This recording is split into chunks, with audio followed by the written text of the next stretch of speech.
I couldn't be more excited for Convos with Cody, episode 21. Today, I have Justice Lloyd Dean on my podcast. Justice Dean presides at the Ontario Court of Justice out of Windsor, which is the West region under Essex County. Justice Dean was my criminal law professor, along with now Justice Ilana Mizel, when I was in law school. I was also the TA for the criminal law class in the dual program in my second and third years of law school.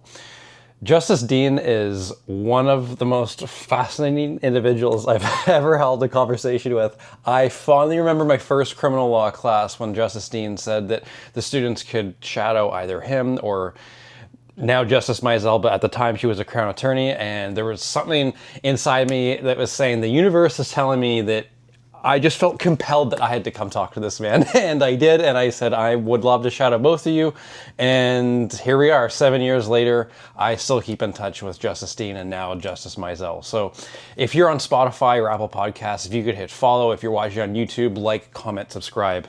Thank you very much. This is going to be awesome. So Justice Dean, I've known you for about 7 years now, and in the past, you've told me that some of your experiences in your childhood and maybe your teenage years affected your perspective in terms of how you may make decisions in the courtroom. Do you care to elaborate in terms of how your upbringing maybe affects decisions that you still make today as a judge? Yeah. There's the aspect of my upbringing in terms of how my parents raised me, certainly. But just as powerful or as impactful is where I lived and how I lived. Middle to lower income. Some might have referred to it as low income, others middle income. A child of 10, one of 10 children, one bedroom house. My dad did his best to convert the basement for four boys and the attic for 6 girls. And then just living in the neighborhood that I lived in and seeing all of the things that I saw growing up in terms of the many struggles that people have today that I deal with in the courtroom were struggles that I observed not only in the neighborhood, but within my own family and in terms of my immediate family as well as my extended family. So I think that allowed me to have more understanding of the difficulties that many of the persons that I deal with in the courtroom have or experience. Although I may not have experienced everything that they have, I have experienced some of what many accused have experienced. I even, as a young person, I did some of the things that the young persons that I have in my courtroom did or have done. And the only difference is that they got caught doing it and I didn't get caught. So that helps me deal with them. That helps me have hope for them. That helps me talk to their parents who are sort of embarrassed or humiliated by the fact that their young child is in my courtroom and they didn't raise them to be that way or behave that way. And no different than me. I had wonderful, loving, caring parents, but still got up to mischief and other things that I did with my friends. So that experience, sort of knowing how many of the people I deal with in court, knowing what life is like for them because I was around it myself as a youth, allows me in many ways to deal with sentencing mainly in terms of always having hope for them and hopefully saying the right words to encourage them and their families and their parents, most importantly, as young people. But even the adults, I'm sure many people come into court, look at there and see a judge sitting high up there in the courtroom and think, what does he know about, the life that I've had to live? What does he know about trouble or adversity or grief? And I've experienced them all from a very young age. So I think that really assists me in doing, I hope, a good job. I know that, through speaking with other judges, they haven't had that experience, and we often have conversations among ourselves about things that they're dealing with in their courtroom, and their surprise or their disgust at what someone has done to end up in the courtroom. And it's apparent that they didn't have the same upbringing that I had. So I either didn't know you had so many siblings or I forgot. You grew up in Windsor? I grew up in Windsor. Yes. Yeah. Wow. Okay. Yeah. So Not those too. I'm sorry? No, I was just going to say, it's kind of cool. I don't think many judges get to become a judge in the city that they grew up in, just because your legal career takes you elsewhere a lot of times. There are several that do, but for me, where the courthouse is now sits in Windsor, used to be a department store on that site, and Really? I used to go to that department store with my parents. Not only that, when that department store closed, I know it might be hard to imagine this, Cody, looking at me now. But I was a skateboarder when I was young. I wasn't expecting that one. Golf, I knew. Baseball, I knew. Yes. Football, I knew. I did not know Yeah. about Yeah. skateboarding. And in fact, I still have my skateboard. No way. But yeah, it's kind of a psychedelic one with a peace sign on it. Yeah. This is totally not what I was expecting. And so my friends and I, when that department store shut down for good, but it was still there before it was torn down, we used to, I want to say break in, but I'll say we snuck into that building I to knew you were skateboard going there. because of all the smooth floors in there. And so, yeah, we did that a few times. It was literally just maybe 5 blocks from where I grew up. So, so I grew up about 5 blocks from where I work as a judge. That It's close. pretty cool. Wow. Okay. So with all these different experiences that you had as a child, when you're a judge, you're in the courtroom, I'd imagine, as you said, when it comes to sentencing, maybe that's when a judge can use their own discretion. So I feel like I'm not a judge, but if I was, I feel like one of the toughest parts for me would be balancing empathy and discipline. So how do you go about that thought process? Yeah, that's a great question. You know, believe it or not, your experience as a parent kind of trains you for that too. So, as you know, you can't become a judge or apply for a judge until you've been a lawyer for at least 10 years. Most people graduate from law school, somewhere between the age of 25 and 30. And then after that, you start your legal career. You might be 31, 32 when you get called to the bar. So by the time you're applying to be a judge, you're usually at least 40. And by then you've had some experience of being a parent and having children. My children were 14 and 11 when I was appointed as a judge. And, balancing that empathy or that compassion with discipline, you had some practice of doing that. And as a judge, of course, you're bound to apply the law. And so we have principles and purposes of sentencing that are set out in the criminal code. So you always have to be mindful of that. But in those purposes and principles, you have a lot of discretion, as you've said, and determining what the appropriate and just sentence is. And again, going back to my background, not just as a youth, but as there's so many cases that involve relationships and emotions that have happened as a result of a relationship.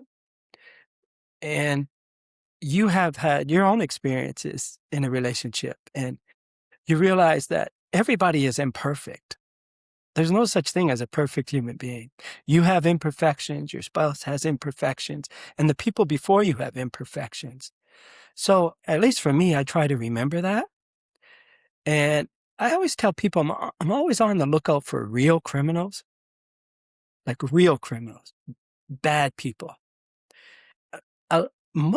Believe it or not, most of the people that we deal with are pretty good people who've done a bad thing at a moment in time as a result of either their emotions or as a result of too much to drink or as a result of a drug addiction. There are very few people, at least in my experience, who set out wanting to be bad and wanting to be evil and to do evil things just for the purposes of doing evil things. So I always start with that in my mind. But then also I know that there are, for certain offenses, there are decisions from the Court of Appeal or the Supreme Court of Canada that says this is the range of sentence that should be given in these types of offenses. And if you go outside of the range, either below it or above it, you can do that, but you have to state the reasons for it so that if your decision gets appealed, they can assess whether or not it was an appropriate case to go outside that range of sentence that they've set for certain offenses. So, you have the guidance of past decisions made that if it's from an appellate court or a higher court, you have to adhere to or give reasons for why this case is different than those cases they've set that range for. So there's a quote on one of the elevator walls at the courthouse, and when I was a prosecutor, I often saw it and read it when I rode those elevators, and it was that in order for the law to be just, it must reflect compassion. And so I've always remembered that, you can sentence someone with compassion. You can discipline someone. This is what your actions, this is the consequence for your actions. But I want you to know that I care about you. And I'm trying to give a just and fit sentence, a sentence that not just deters you, hopefully, from doing it in the future or deters others, but also, I'm trying not to crush their spirit with my sentence, because when someone's spirit gets crushed, it's hard to overcome and they feel like giving up. What's the use? Why try? Why bother trying next time? This judge just, nobody cares about me. Nobody understands me. And they just say, what's the use? And so there's that love and compassion that you show all mankind. But at the same time, you're trying to let them know, listen, as a result of what you did, this is the sentence I must give you. There's a principle in law that says, to give the least onerous or least punitive, restrictive sentence that you can give under the circumstances. And so I'm always looking towards what is the least sentence that I can give someone. Okay, so you've mentioned a couple things in your response that I want to touch on. Earlier, you mentioned how typically when someone becomes a judge, they're at least 40 years old. I know you said you have to do at least 10 years as a lawyer, but if anyone out there is wondering, how does someone become a judge other than that 10 years as a lawyer? Are there any other requirements that someone has to pass in order to become a judge, or how does the process play out? Well, strictly speaking, in Ontario, and let's be clear about, you don't necessarily have to have been practicing law for 10 years, but you have to be a member in good standing with the Law Society for 10 years. So, you could be an academic and not practicing in the legal field, but you've stayed up to date or paid to be a member of the Law Society of Ontario. So that qualifies you. So let's say rather than being a lawyer for 10 years, you'd have to be called to the bar for at least 10 years and be in good standing. And that's basically it in terms of being able to apply to be a judge. Lots of people want to be a judge. So why you? Why me? Why did I get picked? What separates you from anyone else? Right. Okay. So you can apply to be a judge, and then you submit the application. Which it would be the Ministry of Attorney General, right? Yes. Okay. And then I would imagine there's a vetting process and so forth. Probably lots of interviews. I'd imagine. I don't know. You tell me. But how long does this process take out? And maybe it's even changed since you became a judge in Ontario. I'm not sure. Yeah, I've been a judge on October 5th. It will be 21 years. It has changed a little bit, but many things are still the same. So even at my time and before my time and now, there's a judicial appointment committee, okay, made up of a couple of judges, 2 or 3 judges, I believe,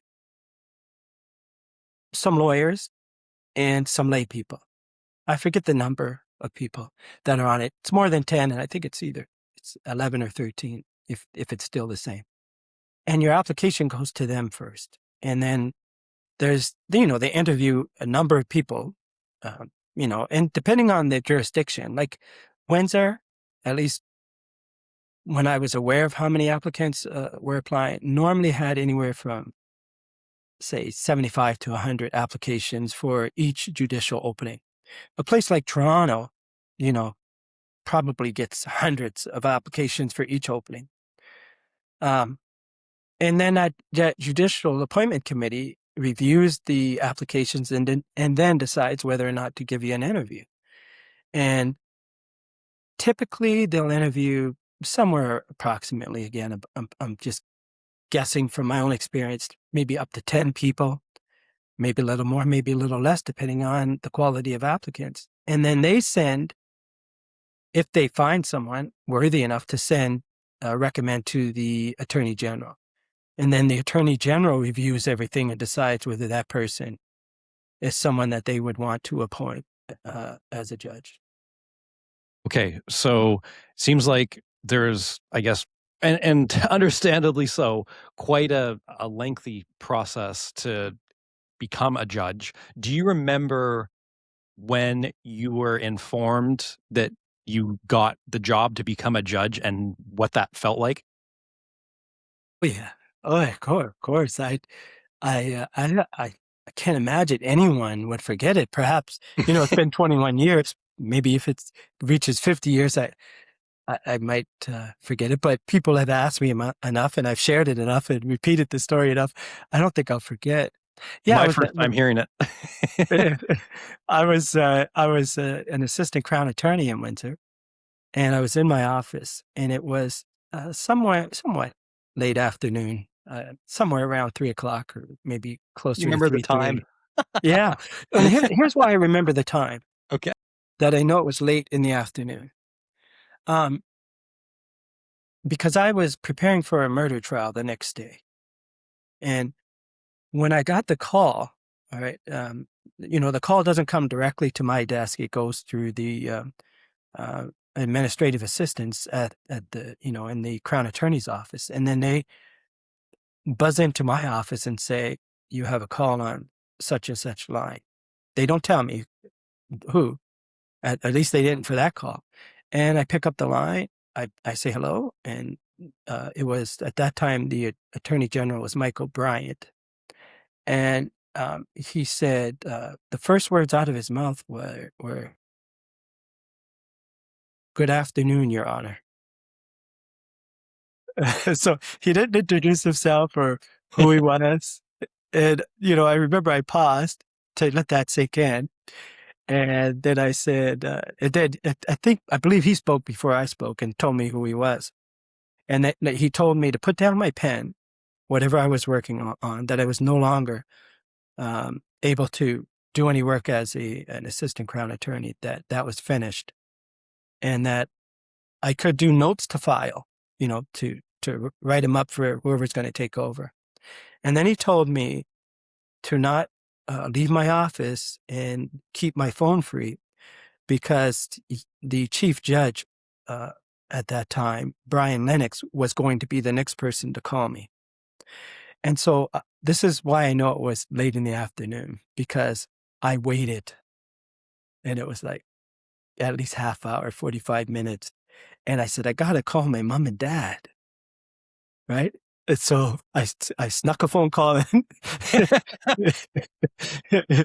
called them, snuck a phone call in, called my wife, and waited. But it was getting close to 4:30. And I said, I got to let somebody know I can't do this murder trial that's starting tomorrow. The next day, yeah. That's right. And so fortunately, I was 2 offices away from the head Crown attorney. So I left my office quickly, and I said, it was Nat Bernardin at the time. I said to Nat, Nat, but when I went out of my office, there were a couple of Crown attorneys who were waiting to congratulate me. They figured out who was on the phone with me, probably from the administrative assistants out in the main part of the office. I said, thanks, but I can't talk. I got to talk to Nat. And I went in there and I told him, listen, I got to go back to my office, but I can't do the murder trial tomorrow. I said, don't worry about that right now. Go back to your office. So I went back and he waited, of course, and it was after 4:30, but eventually I got the call from Brian Lennox, the chief of the Ontario Court of Justice. And that's what I remember about that phone call. And yeah, when you apply to be a judge, first off, um, I loved doing what I was doing. I was happy. And I wasn't trying to be a judge when I went to law school or when I became a lawyer. That was not my goal and not on my mind. Certain judges who were on the bench at that time, when a position came open, contacted me and kept encouraging me to apply.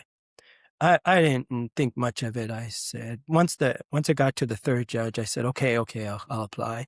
I just threw in my application. Of course, when I threw it in, I, did put in the best application I could, but I didn't expect to get appointed because I knew that there were so many other qualified lawyers in my office and among the defense bar that I knew I felt that if any of these people applied, they had more experience than I did. I thought they were great lawyers. So I didn't give it much thought.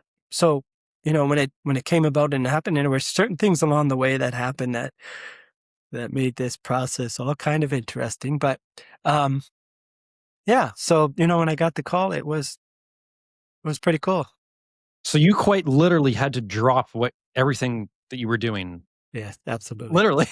Literally. That's literally. crazy. And on the eve of That's right. a major murder trial, do you recall approximately how long that murder trial was supposed to run for? I'm just curious. In other words, someone having to step up in your place, was it, I don't know, I'll make this up. Was it a big 4-week trial, or do you remember those details? I don't remember the estimate of how long it was going to take, but the next day we were to start it by picking the jury. Okay. And by the way, I shouldn't say it's not a problem, but the prosecutor who went the next day to fill in for me just explained to the court what had happened. So everybody understood. Yes, it was unfortunate. It was unfortunate. But, everybody said, well, okay, everybody was happy, like the judge and, the other lawyers in the courtroom that were representing the defense counsel, the accused, they were happy for me, and, it was going to start again very soon. It just needed that prosecutor, in fact, who went over for me that day, ended up taking on the case. But he needed, at least a couple of days to get it ready. And so it wasn't like it was going to be a long delay. I can't recall how long it was supposed to last. I recall vividly what the case was about. It was a 2nd-degree murder case on a drug deal gone bad in an alley in Windsor. Ironically, the victim in that case who died, I say ironically because we haven't touched on this, but I used to teach high school. And ironically, I had taught the young man's mother at one point. So she was the mother. I didn't realize that at the time until it came time, for the trial to almost start. And the victim witness program said the mother of the victim, the deceased, wanted to speak with me. And so when I went into the room to speak with her, I recognized her, but I didn't recognize her, like it looked familiar. And then she told me, you taught me in high school.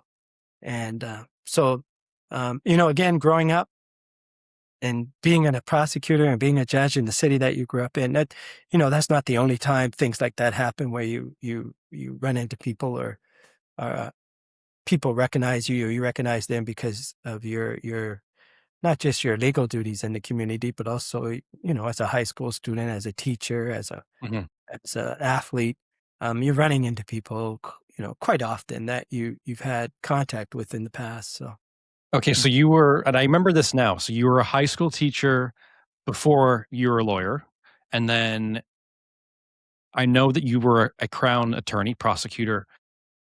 If I recall correctly, did you also do some defense work? I did one day of defense work. One Because, day. yeah, I'll try and make that story quick. And I'll just correct you on one thing. So I was a lawyer first. Oh, Um, that's right. No, that's yeah, right. yeah, I yeah. remember this now. Okay. I was a lawyer first, working at a personal injury law firm and working 6 days a week. And my boss wanted me to work 7 days a week. And I wasn't enjoying it. So when that request came in for 7 days a week, that was the end of my legal career at that moment. And I decided to go back and get my Bachelor of Education. You know, as you mentioned briefly earlier, I was a jock and I went to law school and I was still a jock in law school playing football all 3 years. And so, my goal in law school wasn't to be a lawyer. It was trying to make it professionally playing football. Anyways, I go off, I get in, I go into a law firm and, I'm still got this addiction to adrenaline. That's, that's the drug I had, right? From all that.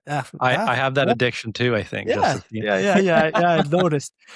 So, so, so, sitting behind a desk, drafting, uh, statement of claims and statement of defenses, and most of them are boilerplate anyway. So there's not a lot going on in terms of adrenaline.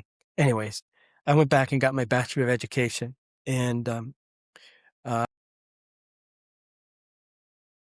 as I was finishing my Bachelor of Education, had the opportunity, or a freak, unexplainable opportunity, to meet the head Crown Attorney of Windsor, and he offered me a job after an interview.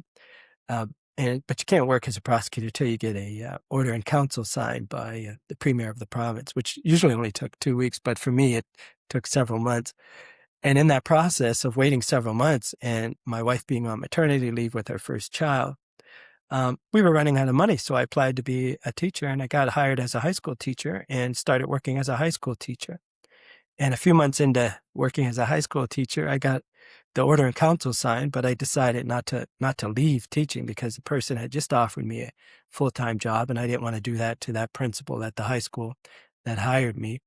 And so I continued to work as a teacher for 6 years, and during that time as a teacher full-time 6 years, I did part-time work for the for the Crown Attorney's office in Windsor until 1999, and then I switched over and became a full-time prosecutor in late 1999, January of 2000. Okay, so I remember when I was in law school, I know that you definitely told our class this, and I think other professors probably have said something similar before, that some of the best prosecutors used to be defense lawyers and vice versa. What is it about doing both roles that allows someone to transition to the other side? I'm just asking from your observations as a judge. What is it about having both of those experiences that allows someone to be successful as a lawyer in either of those roles? Anytime, Cody, that you had the experience of both sides of something, you know, it it really helps you. It just helps you appreciate and understand where the other side is coming from. A lot of times, I would tell people, put yourself in the other person's shoes. But if you actually were in the other person's shoes, you don't have to put yourself in the shoes. You're already there. You know what it's like. If you're a Crown Attorney and now you're a defense lawyer, you know what the Crown Attorney's role is and what they have to consider from their point of view. And as a defense lawyer, for example, two main things a prosecutor has to look at is reasonable prospect of conviction when they review a case. And even if there's a reasonable prospect of conviction, is it in the public interest to proceed? So if you were a prosecutor and now you looked at things how a prosecutor looks at things in terms of preparing for a case, and now you're a defense counsel, like you can say to the Crown Attorney, when I look at the evidence, why you can say to the prosecutor, why do you think there's a reasonable prospect of conviction? And you put them to the test of telling you, well, because we have this evidence, we have this witness, so on and so. Okay. All right, but I see a weakness with this witness, so on and so forth. And then you say, listen, my client's willing to plead guilty if you were to offer this type of sentence, and here's a weakness in your case. Now, some defense lawyers never been a prosecutor. They may not appreciate the pressure that a prosecutor is under as a public employee. They're not representing the accused, they're representing the public. What's best for the public, the community that they live in, the province that they live in, even the country, depending on the type of case it is. So they have Crown policies and things that they have to follow. And if you were a Crown and you were in that position, you understand all that. So, you have to be able to, I'll put this in a way, it may not sound nice, but you have to allow the prosecutor to save face a little bit. So you can't expect him to just throw out a serious thing for no reason. You got to give them a reason, and you got to say, listen. So sometimes, for example, as a defense lawyer, you might say, listen, let's have a pretrial. Let's go to the judge. Let's see what a judge thinks.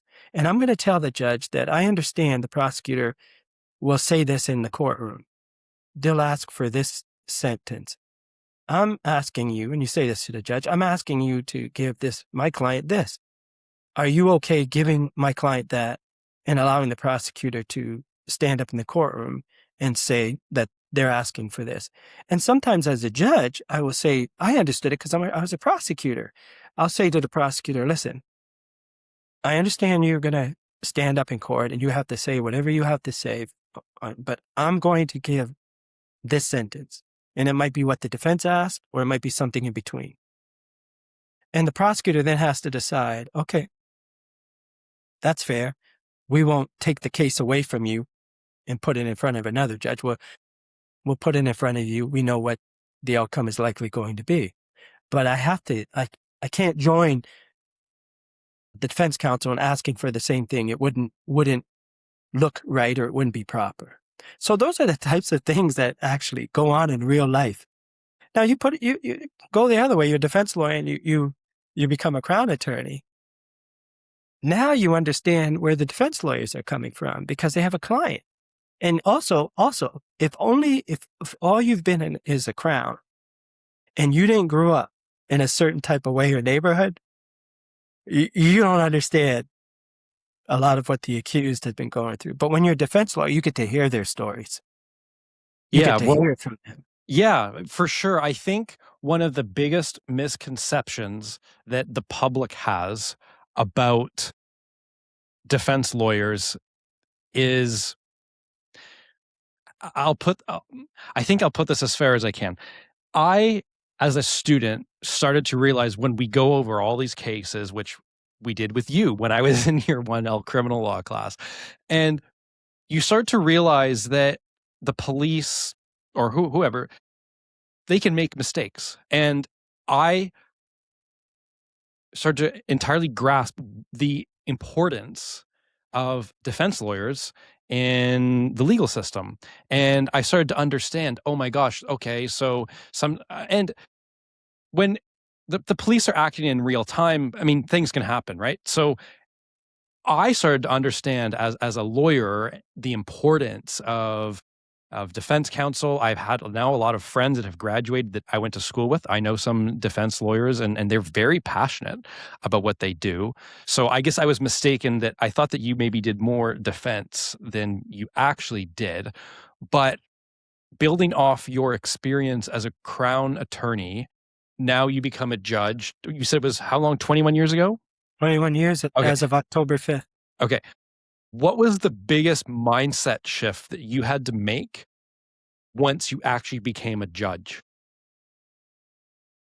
I don't think I had to make a mind. I don't think I had to make a shift because of how I was as a prosecutor. So try and explain this. As a prosecutor, you're referred to as ministers of justice. And you're told and you're taught, and also you become aware that judges rely on the prosecutors to be fair, to be impartial, to be to be detached somewhat from the emotions of a case. Those are all similar qualities that you're to have as a judge. Now, I'm saying that's the ideal prosecutor. That doesn't mean everyone is like that. Some people are after, the glory, and it's all about getting a conviction. But those who are doing it properly are so much like a judge,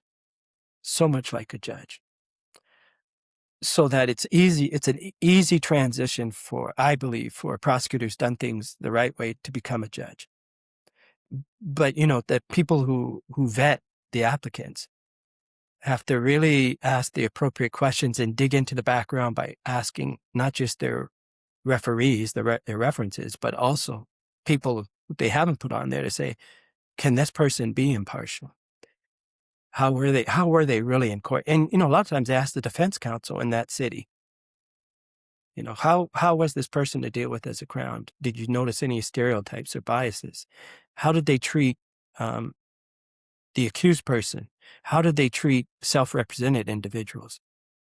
So if you're doing it the right way as a crown attorney, all of that is how you're to be as a judge. All right. Ultimately, what was ultimately being a prosecutor was, and this is where I try to help young prosecutors is, listen, your job is not to get a conviction. Your job is to help the court make the right decision. Okay, that's your job. Help the court make the right decision by putting all relevant and credible evidence before the court so the judge or the jury can make the proper decision, guilty or not guilty. You don't have to stress out. So many prosecutors stress out about their role. Listen, think about this, Cody. We're talking about people who doing it the right way, that they're not out there for all the glory and say, oh, I've never lost a case, or, whatever.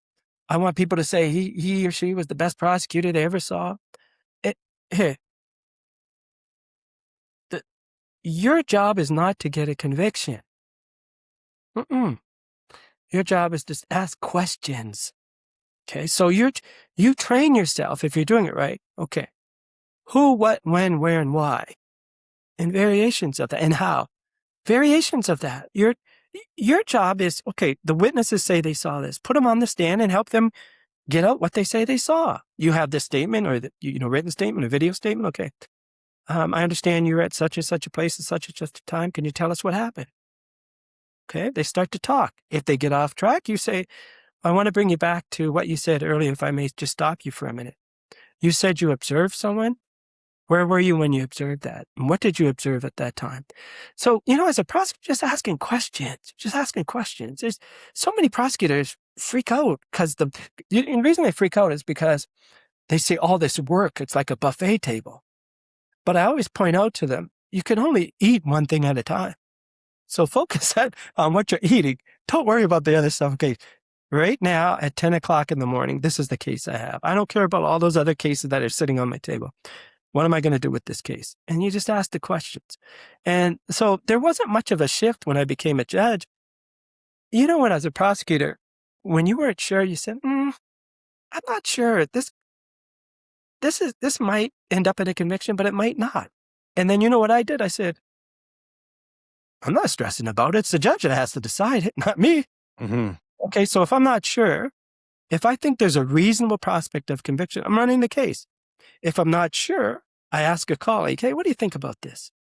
I'm not sure there's a reasonable prospect of conviction. I get input from other colleagues, and they say, okay, yeah, I think there's a reasonable, run it.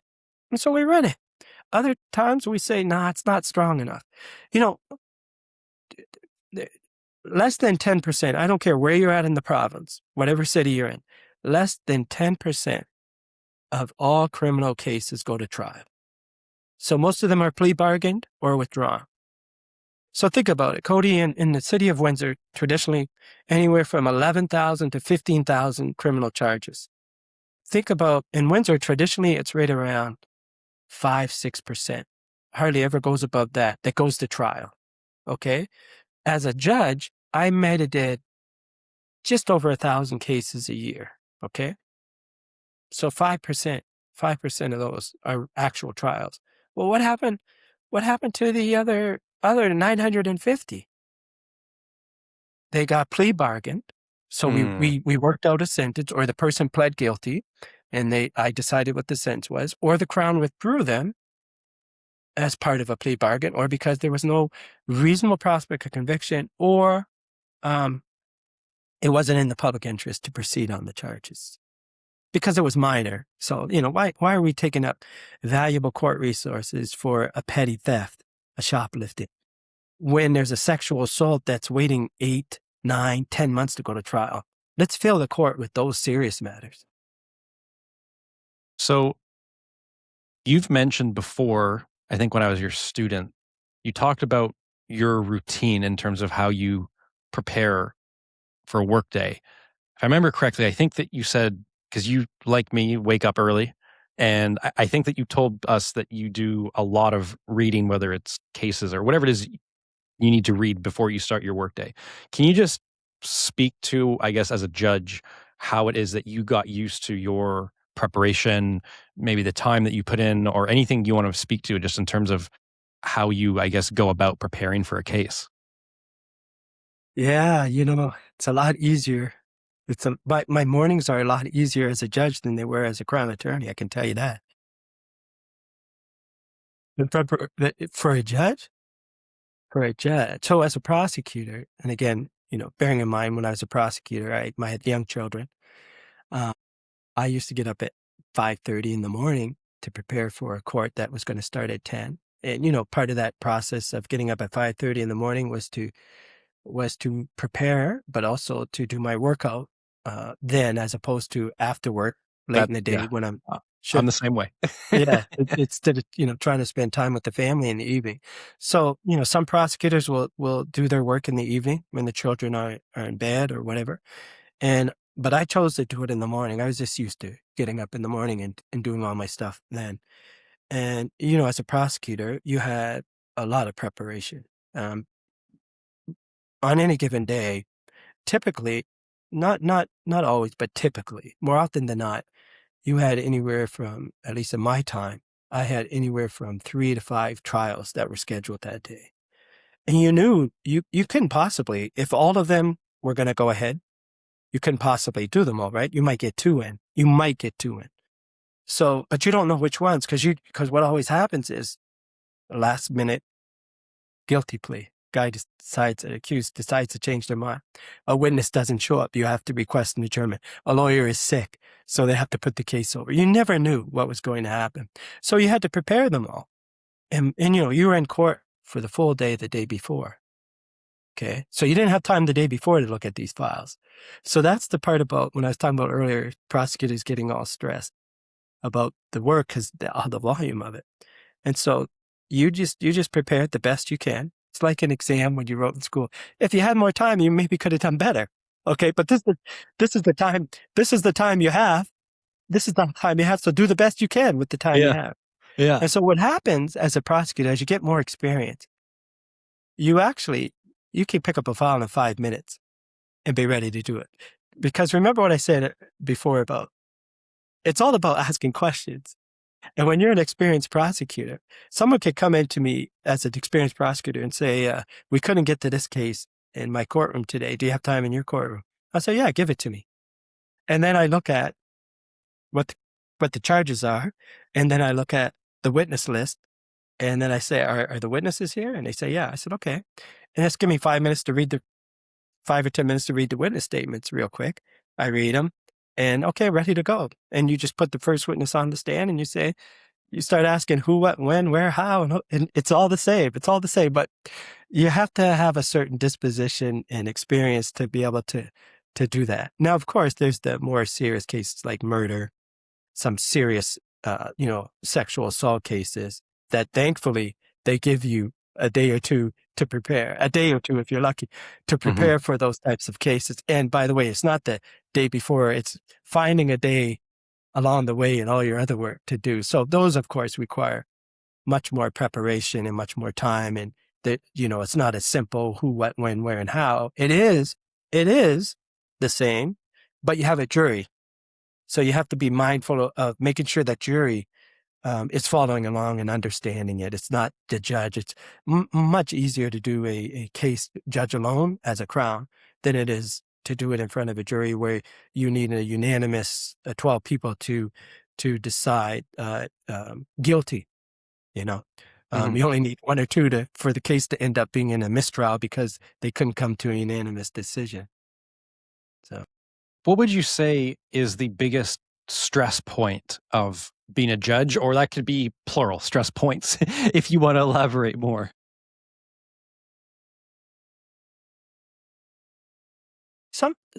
Sometimes you really have to fight. If it's not stereotypes, it's like your past perceptions or ideals. Cody, when a child testifies that they've been touched inappropriately, I don't know.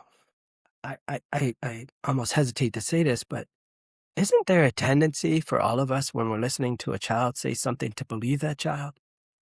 That it must have happened. And then defense lawyers, question that child. And, sometimes a child are young as 4, 5, 6, 7. And, you get an experienced defense lawyer that asks them questions. And now the story starts to become a little bit murky. And you're like saying, then you go back to your basic first year law class, proof beyond a reasonable doubt, right? Yeah. All right. And you say, how can I ignore that part of the evidence where it didn't seem consistent? There's an inconsistency there. Mm-hmm. Not just with children, that's the same with adults. A female testifies that they've been assaulted by their spouse or boyfriend. A person who gets the story first, right? There's always a tendency, as long as they do it well, there's like this pull to believe them. But as a judge, you have to suspend all your judgment. You're a human being, though, right, Cody? You're not this robot. You're not this robot. So, I don't know if you remember me ever saying this, but if you put a mic in my head while I'm listening to a case, I'm way more entertaining in my mind than what actually comes out of my mouth, because I'm jumping around back and forth. All these thoughts are going through my head about this, even about the lawyers. And so that's the most stressful thing, is like suspending all judgment and then applying the law and not your own personal feelings, right? So there's your judicial conscience and then there's your personal conscience. And they don't always match, Cody. And you always have to go back to, but what do I have to apply as a judge, as a legal person? And we know this. We know that proof beyond a reasonable doubt is not, I think they're guilty, or I think she's telling the truth. Anytime you have those thoughts, it's not guilty. Okay. But remember, not guilty does not mean innocent. It simply means the Crown hasn't met its burden. And that's sometimes hard for people to grasp, because when they hear not guilty, they walk out of the courtroom, especially in serious sexual assault cases or even murder cases or drug cases. People get disgusted and they say, how can he not believe me? Or how could he ignore that evidence? They don't understand what's going on in the judge's mind. And we can't always say what's going on in our mind. We have to, whatever comes out of our mouth has to be in accordance with the law. So that's the most stressful thing. Occasionally sentencing, you struggle sometimes. Am I being too lenient? Am I being too hard? You struggle with that. But the first examples I've given you is the more stressful one. I feel like it's like anything else. The more you do it, so earlier on when you were a judge, maybe you might have had some of those second thoughts, and then as you gain more experience, you then gain the ability to look back in hindsight and say, oh, I've seen this, or I've seen a similar situation before. And either I liked maybe the decision I made last time, or you know what I'm saying? You can, with more experience, you get used to it more. And I mean, the law evolves too over time. And that's the other, I guess, wrench in the whole equation, right? Is sometimes it's not the exact same scenario. But is it fair to say, based on your answer, that cases involving children, so either maybe a young offender or a young victim, which of course could also be the same thing in the same case, are those some of the most difficult cases that you have to deal with as a judge? Yes. You didn't even hesitate. I'll add maybe the most disturbing would be child pornography. And some of the images you have to, even though you don't have, you don't have the child in court that is the subject of child pornography, right? You have someone who has possessed child pornography because they possessed it through the internet, right? Yeah. And then they distribute it. You do have cases of people who have made the pornography themselves, but you only know they made it because you have the video evidence or the pictures, and then they distribute it. Very rarely do you have the actual victim of the pornography testifying in court. When you do, it's horrific. It's worse than seeing the pictures. It's also bad for them to have to describe it, right? So you very rarely have the people like that. You usually have the images and the video. And you have to look at those images and videos. You don't have to look at them all, but you have to look at them to know that the Crown has met their case. So they're the most disturbing things to see and hear about. But yeah, when someone's testifying, young person, young victims, 5, 6, 7, 8 years old, especially when it's a family member, it's really hard. It's really hard. You really have to have a strong disposition about yourself to not let it show how much it's affecting you as you're sitting there listening. Again, because especially if it's a trial, you have to be seen as being impartial.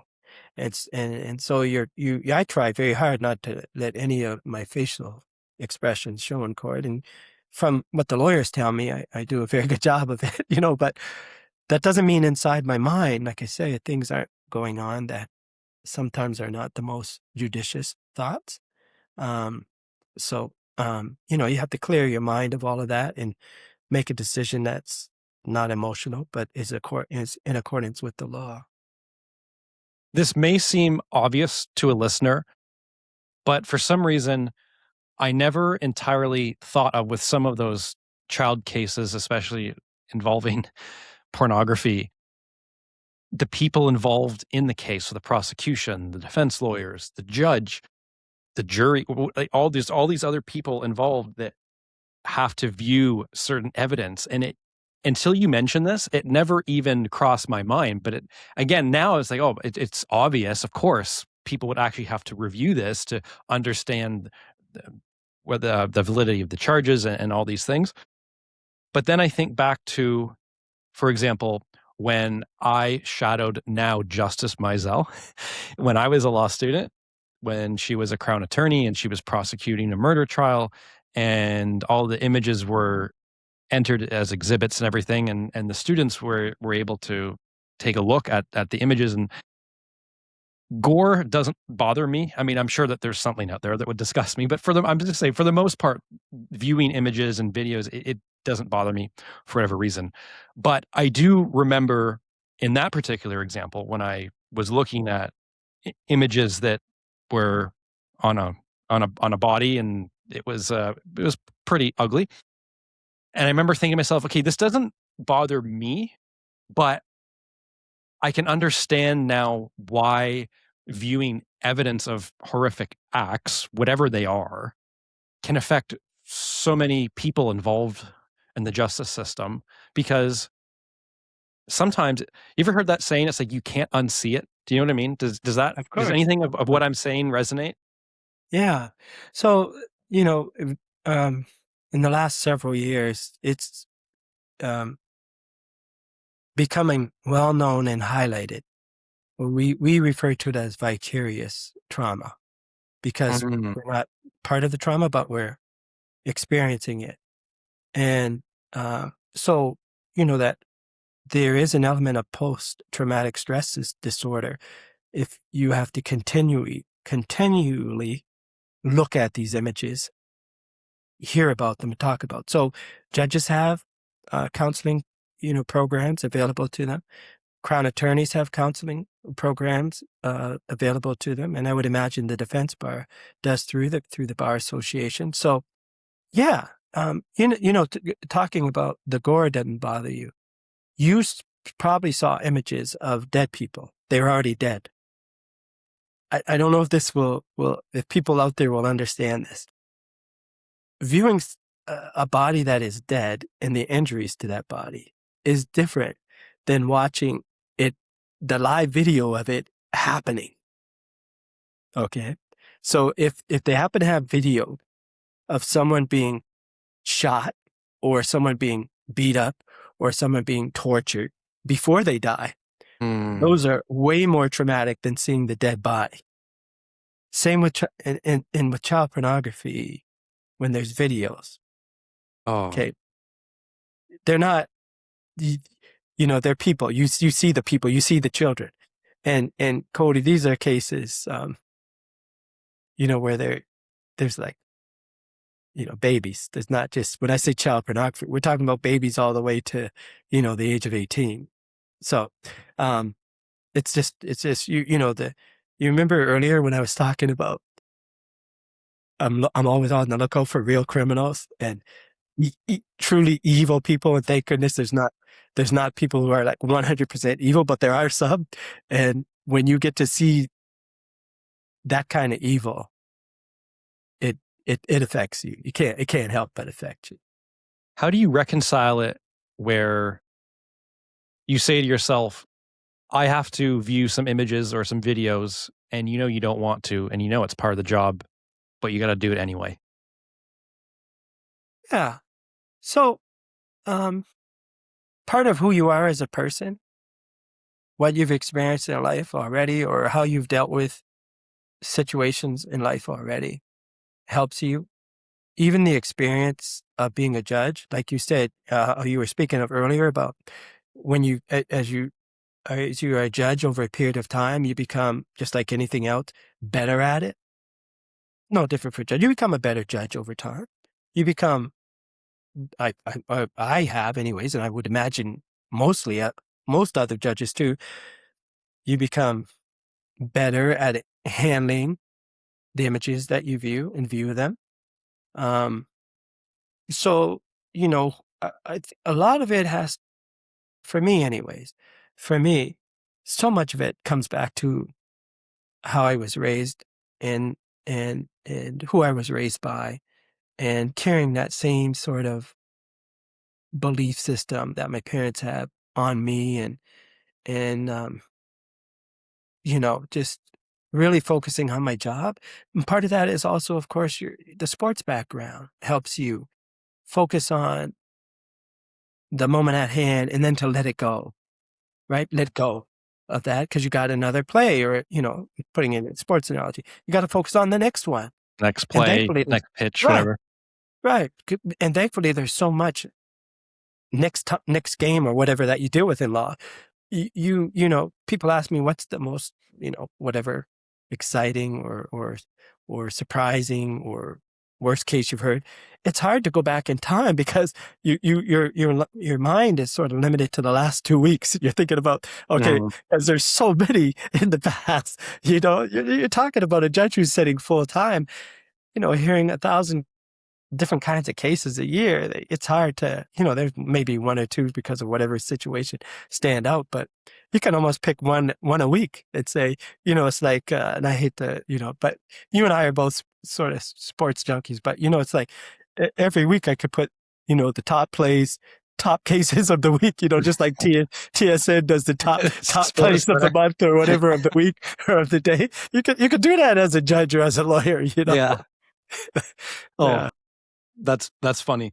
Yeah. I have two more for you. Yeah. I just noticed that was my air conditioner just going off and it blows right into my microphone. So I just had to stealthily just turn it off right there. How has being a judge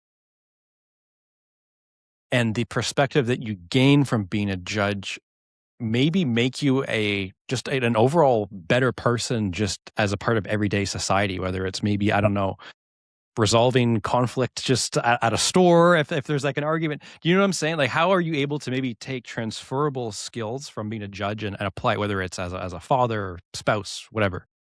Glad glad you asked that question, Cole. That's a good question. Not sure that I've been asked that before. Um, imagine you're a psychologist, right? And you're a parent, right? Or you're in a relationship. The person you're in a relationship or the children, when they get old enough, they're like, say, hey, like, okay, hey, dad, you don't use your psychology on me, me throwing all that psychology at me, right? So Yeah. sometimes it's the same as a judge, right? It's like you're always sort of, as a judge now, you're aware that if people know you're a judge, they're watching you.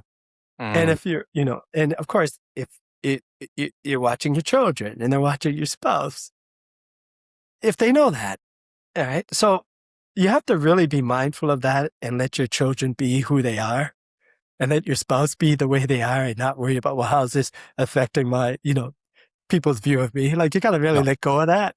Like, don't worry about it. And so I really tried hard that let my children be who they are, what they are. Don't say, well, don't do that because if it reflects on me. I've never said that to them, and don't use your legalese, your lawyer language or whatever on your children or your spouse. So, I think the best thing being a judge has done for no matter what the relationship is outside of the courtroom, whether it's with family, spouse, children, or even at a grocery store.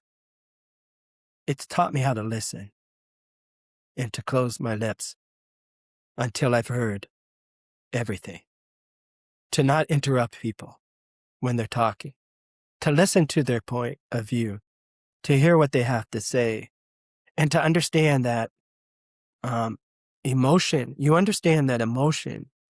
is an enemy of reason and of common sense. So when someone's emotional and they're talking to you and they're emotional, it's more about what they're feeling that you have to understand more than the words they're saying. Don't get defensive about their words, and that's, we celebrated 42 years of marriage yesterday, my wife and I. Great. Congrats. Okay.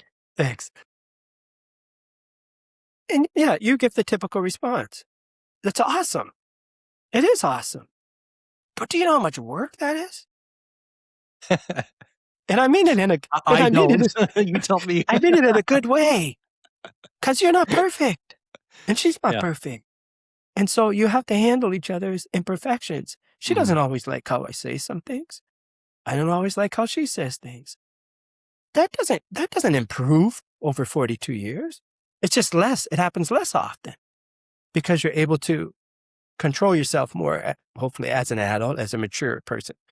You become wise in your mind to say, hey, it's not worth it, or go about it this way because she doesn't like it when you use that tone of voice, listen. So I've become a better listener overall. And then to like sort of suspend judgment about what someone's saying, just like I do in court. Let me consider from their point of view, how they're looking at this situation. Let me consider that. And then to hold your tongue and to wait a while to say it. And sometimes you make mistakes and you respond emotionally. And so I think overall, maybe that's not just a process of being a judge, that's also a process of being older. And I think, we talked about being better at judge as you get more experience. That's true. If someone asked me, I remember a Supreme Court judge of the United States. I think I remember the name, but I don't want to say it. But someone pointed out to him, I think in a 60-minute interview it was, about a decision he made in the Supreme Court of Canada like 20 years ago. And then he had a similar case 20 years later, and he had the opposite view. And he said, well, you're human. Your things evolve in your mind, how you look at things, how you see things. And so it's the same for a judge. Something I may have felt was a certain way 20 years ago when I first as a judge. Now maybe I see a little bit differently because I've heard more of the other side or seen more of the other side. And I said, if I had that case to do over again, I might have decided this. I might have decided it. I don't mean in terms of necessarily guilt or innocence. I mean more so in terms of the sentence that I gave or the words that I said when I was deciding whether someone was guilty or not guilty. In this last hour or so that we've been talking, we've talked about some of the highs, maybe when you became a judge and getting that phone call. We've talked about some of the difficulties that you have to deal with in terms of, for example, viewing certain evidence. My last question to you, and although I do know the answer already, I do want you to elaborate. I want to ask you about things that you do to help alleviate the stress and anxiety that you may get from being a judge in your spare time. And I know the answer is golf. And I know that you're an avid golfer. But no, how do you manage? I'm going to surprise you. I'm going to surprise you. Please. I'm going to surprise you. And you should not be surprised at this answer.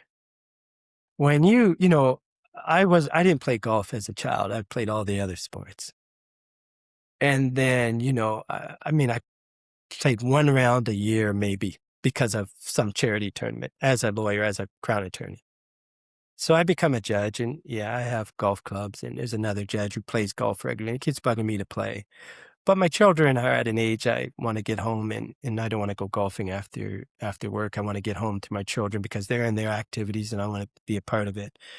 But eventually they, get to the age where they're late high school or early university. And so I start golfing with this other judge. And of course, being a jock, ex-jock, you don't go into it just for the fun of it, right? Anything you do as a ex-jock, it's got to be like full on. So when you say to relieve your anxiety, if you play golf and you try to be good at it, it increases your anxiety. There's nothing to it about calming you down. Okay. You're going full blown. You can't understand, why did I pull that? I'm 100 yards away from the green and I pull it left and now I'm, 10 yards off to the green, an elevated green to the left, the flag's on the short side. And you think I should be able to hit the shot. I should be able to, and then you get disgusted with yourself because you don't make the shot you want to. And it's not until you play golf for several years that you realize golf is a game of mistakes. And it's about minimizing those mistakes. But I was full on. When I started playing. I was reading books. I was practicing in my yard. I was going to the range. I was doing everything. I wanted to be the best. I'm gonna. By the time I'm in my 40s. By the time I'm 50, I'll be able to play on the senior tour. You don't know what's going on in your head. Because everything you've done so far, you were like, you could have maybe made it. Yeah. Right. And so you're thinking, maybe I can make it at golf. No, Lloyd, you're dreaming. Okay. So what do I, no, golf was at least then. Now, I play golf. I got a better mindset when I play golf. And by the way, I never got upset and threw clubs, but inside I was frustrated with my lack of progress or whatever. But, and now I've sort of, I read a book, which was an awesome golf book for me called The Four Foundations of Golf by John Sherman, I think was the name. And that really changed my whole perspective about golfing. Great book. Anyways. So, it's more of my faith that I'm able to handle the stress and the anxiety of my work as a prosecutor and as a judge. It's just more of my faith, my belief and trust in God. And then that sports background, you focus on your preparation in the process, but the result is not always the best. And it has nothing to do with you. It has to do with, it just, let's say, especially in law, you could do everything right as a crown attorney and ask the question, and you just don't get hung up on whether it's a conviction or not. One of the things I had to work on as a prosecutor was to not be this person who's prideful, because as a jock, as you know, you built up. You if it's not arrogance, it's this extreme confidence. And so as a prosecutor, I had to really realize and focus on, okay, Lloyd, it's not about winning. It's not about winning. No, do your job as a prosecutor. And then as a judge, again, I focus on, what I try to do is focus on, well, the evidence just wasn't there, and I'm not going to, and again, I'm grateful that, 5 to 10% of all cases only go to trial. So really, most of my decision-making is about the proper sentence. And you just do what you feel is right and what the best sentence is. And you don't worry about what other people think. And when you're worrying about what other people think, that's where the stress and the anxiety comes. So it's, this is just me. I can't speak for other judges. And I can tell you, Cody, that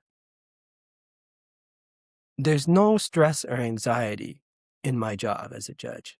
Now, when I first became a judge, there was some stress and anxiety, because just like you're starting anything new, it was like, am I doing the right thing? Am I saying the right words judicially?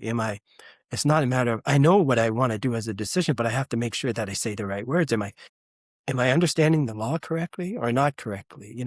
And so there's a lot of learning. And anytime you have to learn something and it's not second nature to you, there's some anxiety and stress with it. Yeah. But it's not the absence of stress or anxiety when you're starting out. You got to sort of, right, accept that, that as an athlete, you got to accept that you're going to be nervous, or you're going to have this anxiety, but you go out there and you do your best anyways, and you perform, you handle it. It's like fire, Cody. I always use this analogy of fire. Stress and anxiety and nerves it's like fire. If you can control it, it can cook for you. It can heat your home. But if you let it get out of control, it burn your house down. So you have to control all those things. So more so when I was first learning how to be a prosecutor and first learning how to be a judge, that's where the stress and the anxiety was. But after a period of time, and I don't know what the time is going to be, certainly as a prosecutor, maybe 3 to 5 years it would take to not feel that stress or anxiety. As a judge, maybe a little less time, because you had all the experience as a prosecutor. So it's just a matter of, you heard all the language being a lawyer. You heard how the judges decided things. You read the law. You're on top of all that. It was more of, okay, as a judge, I got to make this sound impartial, unbiased. I got to make sure that I refer to certain things like proof beyond a reasonable doubt and so on and so forth. And then, filling out the forms properly and writing them down properly and checking work like that, and charter applications, deciding on those. So, but over time, Cody, for me anyways, there's no stress or anxiety unless they throw me in family court as a judge. Because my whole expertise is criminal, if you want to say I'm an expert. And when I first started out as a judge, they put me in family court with no experience. That's stressful. But then I learned from another judge who was a family judge who had to go into criminal court every once in a while. He just says, don't try and fake it. And he was a great example for me. He said, just tell the lawyers, because the lawyers all know. You don't know anything about family because you never practiced family and you haven't been a family judge. So tell the lawyers, okay, you're going to have to help me here, because all of you know that my expertise or my knowledge is in criminal law. So if you're going to ask me to do something, give me the authority, give me the statute that tells me the authority I have to do. I have the ability to do what you're asking me to do. And so they're teaching you as you go. It's all about humility and not faking it. And then, but that was probably the most stress I felt as a judge. I had to do family court for the first 3 years of being a judge. Thankfully, only maybe once a week or twice a week, but still that was stressful. Well, Justice Dean, this is the first conversation that I've had that has gone more than an hour. Not surprised at all. I assumed this would be the case, but I appreciate your time coming on and talking to me. And look, although I don't golf as much as I used to, I feel like at some point in the future, I'd love to get around it with you one day. I think it'd be a lot of fun. But It thank would you be. again for your time. And for sure, Cody, it's been a pleasure, and thank you for having me on. And I'll be looking forward to all your other podcasts. So please keep sending them to me, okay? Thank you. Will do.